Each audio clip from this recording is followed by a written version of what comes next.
Good morning everyone and welcome to another, well, not so early release but more like instant release video. Today I'm bringing you a video about a new tank that is coming to the store, and it is the Object 260, and the camouflage that you see on it is Pike.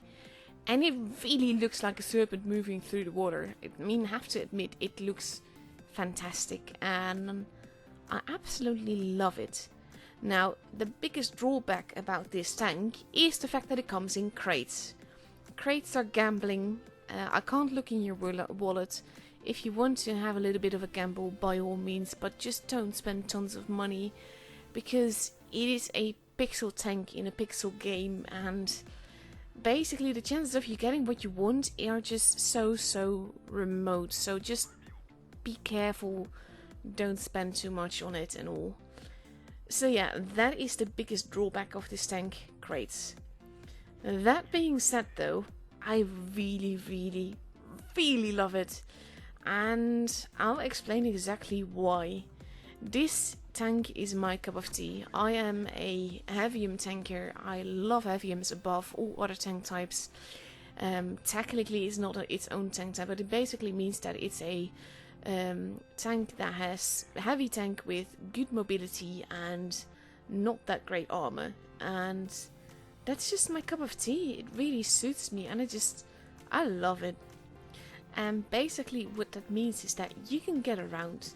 If you get into a good position, you can do wonders in this tank, but a lot of it depends on how your enemy team is treating you, if they're actually focusing you, and if you're getting shot, because as you can see, it does get shot quite easily.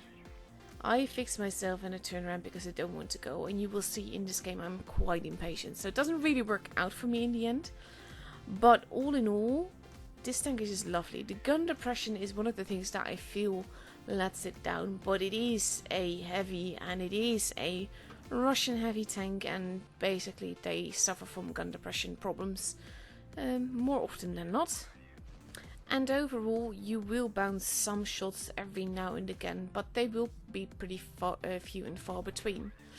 Now, in this case, I'm not even shooting the E100 with Premo yet. I probably should have, but I mainly just wasn't paying enough attention here. And I dropped down to make sure that he can't shoot me, but then he's already focusing on someone else, so I can shoot him again. But basically, this is kind of how I've been playing this tank, just trying to get the games in order to get some lovely games for you guys to show off. But all in all, like I said, I really like this tank, and I'll be a bit more into the stats in a little bit.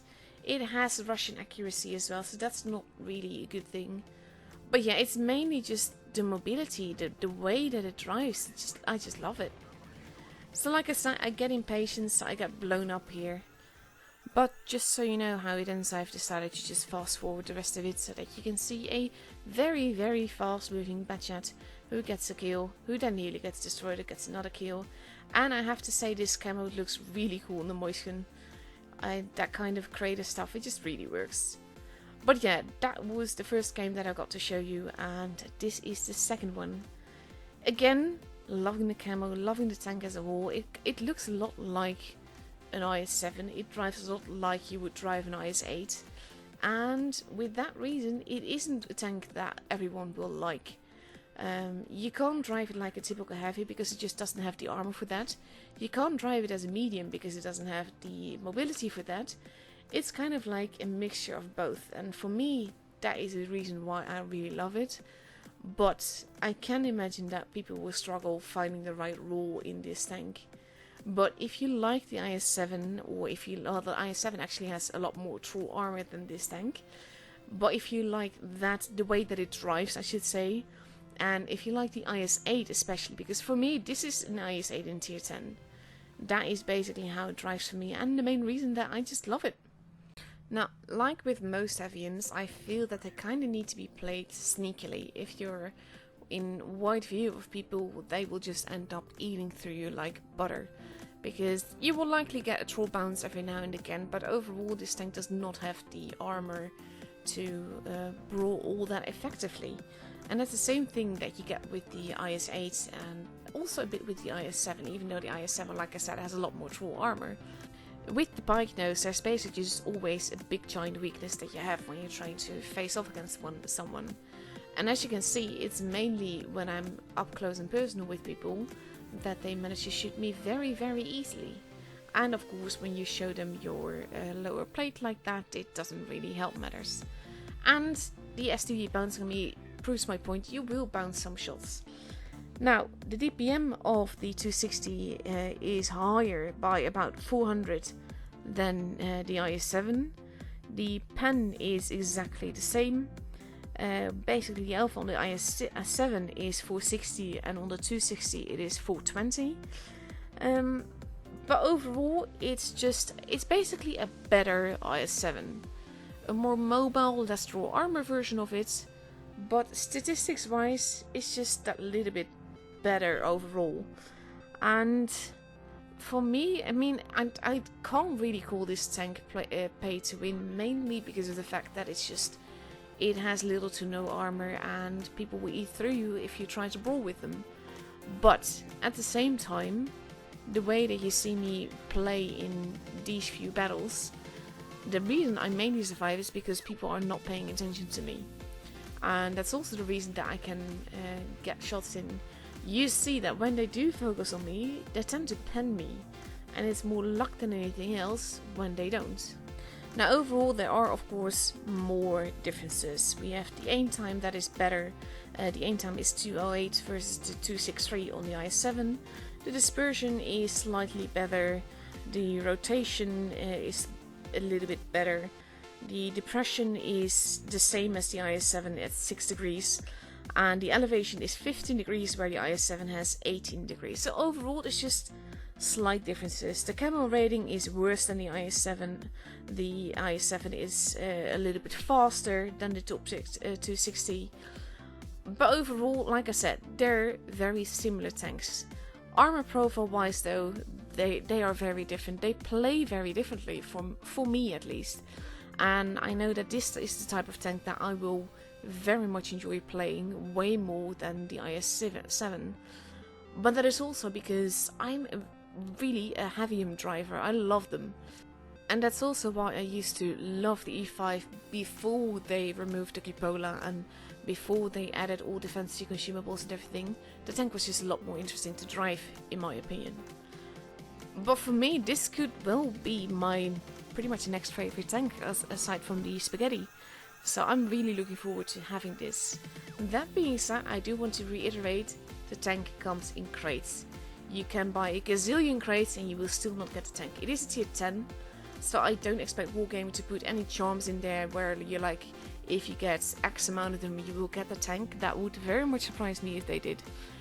Because they've never done that with tier 10s before. And that can make this a very expensive tank, because if the drop rate is low, and we know that it's going to be low, I don't know exactly how low it will be, you can literally spend a fortune and still not get the tank. So keep that into account when you see this thing come into the store. And yes, I'm basically telling you how much I love it and everything. That does not make it okay to get it like that, because it's just... Crates are bad, okay? They are gambling, and that is the biggest issue for me with crates. Especially when there's no set maximum, so you don't know how much you have to spend in order to actually get the tank that you want. And one thing, I've been talking about the armor compared to the IS-7, and what I basically mean with that is that the armor of the IS-7 is better. Like for instance, the turret armor. The front armor of this tank is better. The side armor, however, is a lot worse than that of the IS-7. Frontally, the 260 has a turret armor of 265, where the IS-7 has 240. Sideways, the 260 has a turret armor of 130, where the IS-7 has 185. Now, the back of the turret has an armor of 100, whereas the IS-7 has 94. And the whole armor, basically the 260 has 110, 110 and 70. The IS-7 has 150, 150 and 100. So basically it's a less armored version of the IS-7, but like way less armored. Shape wise it looks very much the same, and the power to weight ratio is higher in this tank. So that is one of the biggest reasons why it just feels a lot more mobile than the i7 does. I mean, the i7 is plenty mobile as well, but it's just, it feels mobile. It feels way more Heavium. And yeah, if people shoot you, they will generally pen you. So that's something to keep in mind as well. Like I said, I'm hyped for this tank because it fits my playstyle. It's exactly the kind of tank that I just love driving. But if Heaviums are not your case, your thing basically, then this is not the tank for you. Basically, you really need to see this as an IS-8 in tier 10. It's not exactly an IS-8, it's a tier 10 version of it, but mainly like, you can see how the IS-8 also has issues holding its own in tier 9. It can work wonders if you play it like a Heavium, but it can also really bring you down, and that's the same for this tank. So that is it for this video. Hope I gave you enough details. Hope you don't gamble all your life savings away. It is crates are bad. But that's it for now, and I wish you all a very good day. Bye bye!